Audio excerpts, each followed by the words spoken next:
They say creativity needs inspiration. Virginia Woolf believed it needs something far more practical, money, and a room of one's own. It sounds simple, almost too simple, but the more you think about it, the more it becomes impossible to ignore. How can a person create anything meaningful if they are never alone? If they have no privacy, no space, no time, no independence, no moment where their mind belongs only to them? This is the question Woolf brings to the centre of her story. A story not about one woman, but about every woman who has ever tried to think, write, or create in a world that never expected her to. The book begins with a lecture Woolf was invited to give at a women's college. She wasn't asked for a political speech or a feminist rallying cry or a philosophical argument. She was asked to talk about women and fiction. But instead of giving a neat answer, she gives a journey through history, imagination, economics, psychology, and the private lives of women whose stories were never written down. She asks a simple question: what does a woman need in order to write, in order to create, in order to think freely? Her answer is just 6 words: money and a room of one's own. But why? Why these 2 things? Why not talent? Why not intelligence? Why not imagination? Because Woolf knew talent dies under pressure, imagination collapses under interruption, and intelligence starves without opportunity. So she begins to explore the real problem, not lack of ability, but lack of space. Women were rarely alone. They shared rooms, shared duties, shared expectations. They cooked, cleaned, cared for children, supported husbands, maintained houses, and had no real claim to time or privacy. And if you take away someone's space, you take away their thoughts. If you take away their independence, you take away their voice. So Woolf imagines something extraordinary. What if Shakespeare had a sister just as talented as he was? What would happen to her genius? Woolf tells the story of Judith Shakespeare, a brilliant woman born with the same gift as her brother. But while William is sent to school, Judith is asked to mend socks. While William is encouraged, Judith is told that girls should stay quiet. William goes to London. Judith is locked inside expectations. William becomes a legend. Judith dies unheard. The message is not subtle. Genius is not enough. Talent is not enough. You need freedom. You need time. You need privacy. You need safety. You need a room of your own. And Woolf shows how the world has always denied these basic conditions to women.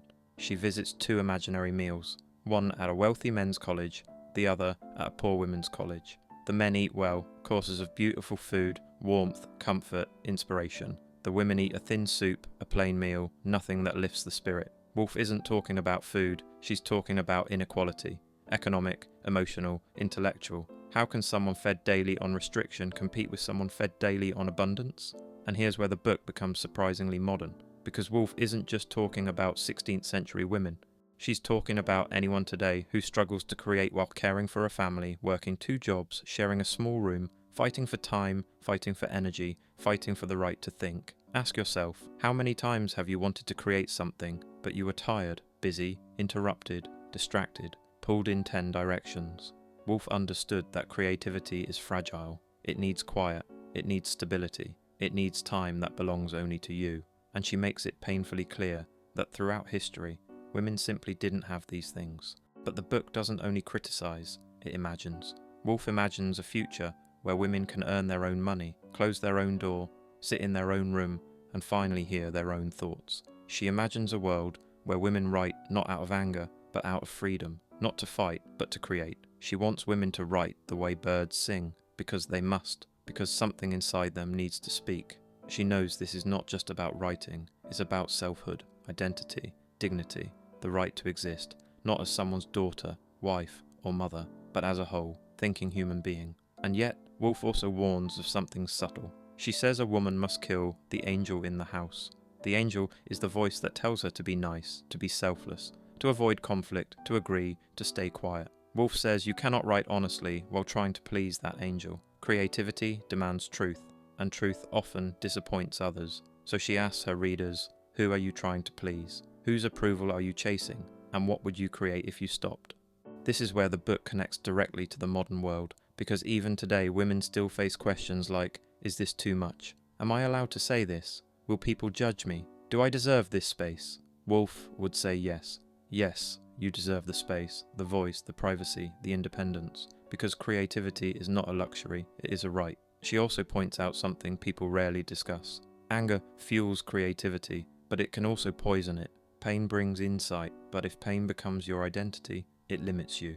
So Woolf pushes for a kind of balance, a place where a woman writes not out of bitterness, but out of wholeness. Near the end of the book, she says something unforgettable, that the next great woman writer will be born when women no longer write about being women, but simply write about being human, not defined by gender, but by talent. She dreams of a world where Judith Shakespeare finally survives. And then Woolf closes with a challenge. She says every woman must earn £500 a year and a room of her own, not literally, but symbolically. £500 is independence, a room is freedom. Put together, they create selfhood.